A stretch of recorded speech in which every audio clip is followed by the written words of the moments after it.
কিরে ভাই কি করিস? বসে আছি দেখো তো এভাবে কেন বসে আছিস ভাই? তুমি আসবে বলে আচ্ছা তোর মন খারাপ কেন? একা একেলা মন আরে ভাই আমি থাকতে তুই একা কিভাবে? তুই কে আমার আমি কে মানে?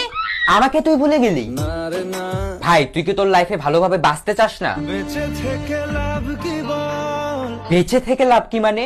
মরে গিয়ে তুই কি করবি? তারা হয়ে চলে যাব হ্যাঁ আরো? পাখি হয়ে ধরা দেব ভাই তুই চেষ্টাটা কি করছিস বলতো? তাকে আটকে রাখার চেষ্টা ভাই দেখ যে চলে গেছে তার কথা ভেবে আর নিজের সময় নষ্ট করিস না, মুভ অন কর। না রে না না মানে এভাবে তুই আর কতদিন থাকবি ভাই? জানি না যাব কদ্দূরে এখনো ভাই আমি তোকে ভালো মতন বলছি তুই ওকে ভুলে যা, আমি ওর চেয়ে আরো অনেক ভালো মেয়ে তোকে এনে দেবো। লাগে না লাগে না তাহলে এভাবেই থাক শালা, আমি চললাম।